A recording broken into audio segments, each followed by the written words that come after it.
Cet écran principal, c'est un écran qui fait à la fois donc téléphone, radio, CD, auxiliaire parce que vous avez branché sur une clé à part ou sur une carte SD un autre média et donc vous allez pouvoir le lire. Vous allez pouvoir aussi de ce côté-là faire afficher la carte GPS, les informations routières éventuellement. Et puis vous avez, lorsque vous êtes sur la carte, la possibilité de voir votre carte de plus ou moins loin ou de plus ou moins près.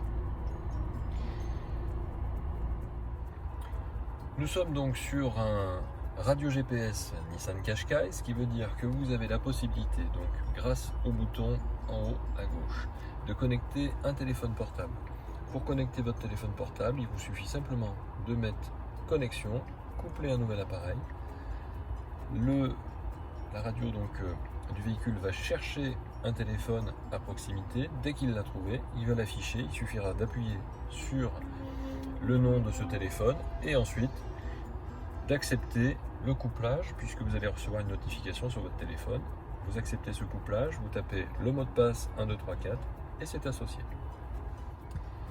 Ensuite, ce qui concerne la radio, il vous suffit d'appuyer sur radio, tout simplement.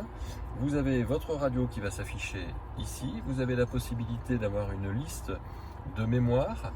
Lorsque vous êtes sur la liste de mémoire, les radios sont classées par ordre alphabétique.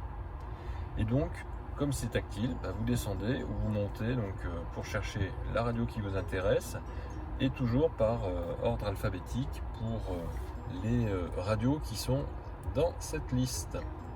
Vous avez ensuite la possibilité, lorsque vous êtes sur radio, ici ou ici, de chercher une différentes fréquences en allant vers la droite ou vers la gauche, donc en montant ou en descendant. Et lorsque vous avez une radio qui vous intéresse et que vous voulez la mémoriser, il vous suffit d'appuyer sur le bouton de la mémoire qui vous intéresse. Quand vous entendez le bip, elle est mémorisée. Ensuite ici vous avez donc Map, c'est pour afficher la carte GPS. Si par contre vous voulez naviguer, vous allez sur Navigation et vous saisissez par exemple une nouvelle adresse. Vous choisissez la ville, voilà, vous cliquez dessus, il va vous proposer donc, on va aller donc effectivement sur Annonay, il va vous proposer donc différentes possibilités, mais il va enlever les lettres qui ne sont plus disponibles. Et ensuite, il vous propose tout de suite Annonay, et il vous dit qu'il y a 60 ici, il y a 60 possibilités. Donc, lorsque vous cliquez sur la liste, vous allez voir apparaître les 60 possibilités. Ça vous évite de taper tout le nom, toutes les lettres de la ville que vous cherchez. Je clique sur Annonay. Ensuite, j'ai plus qu'à taper la ville, l'adresse, la rue. Sur Annonay, je vais aller à Pierre de Coubertin, par exemple. Je vais taper Coubertin. Il va me laisser uniquement les lettres qui sont disponibles. Et vous voyez, j'ai pas eu besoin de taper Pierre de Coubertin puisqu'il l'a trouvé tout seul. Et après, vous validez avec OK. Il calcule l'itinéraire et il va vous y emmener de façon vocale et de façon avec les petits logos ici et en même temps la route en direct.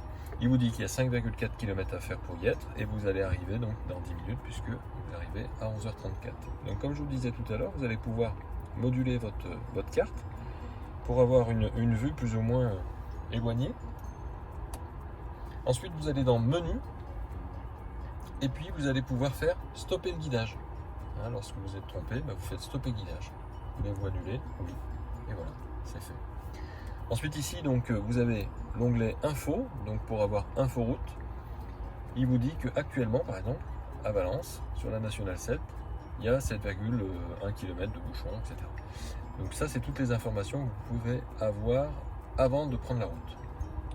Le bouton qui est ici, c'est pour couper la luminosité importante pour la nuit, par exemple, si jamais ça vous gêne. Ensuite, ici, vous avez un setup. Setup, c'est pour rentrer dans les fonctions de l'autoradio. Donc là, vous avez audio, ce qui vous permet de régler les graves, les aigus, la balance. Donc le fader, c'est avant, arrière. Vous revenez en arrière avec la touche back. Pour le menu de la navigation, vous pouvez paramétrer les guidages. Vous pouvez aussi changer l'unité de distance. Et vous avez toujours une petite flèche qui vous permet d'aller voir s'il y a d'autres informations en dessous.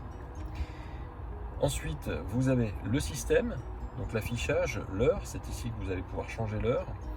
Réglage de l'affichage de la caméra, puisque le véhicule est équipé d'une caméra, donc avec plus ou moins de luminosité, du contraste, de la couleur, etc. Tous les réglages se font donc dans cet onglet. Clic tactile si vous voulez avoir du bruit à chaque fois que vous cliquez sur une touche. Vous voyez, je lui ai demandé, et du coup, voilà.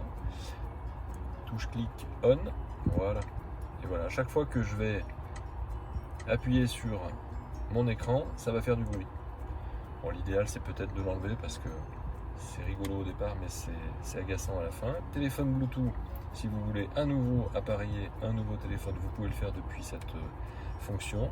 Et puis pour ce qui est de la radio, donc le RDS, c'est quoi? C'est la recherche des stations, c'est ce qui vous permet de rester toujours sur la même station, alors que le poste, lui, va changer de fréquence si vous changez d'arrondissement ou si vous changez de région.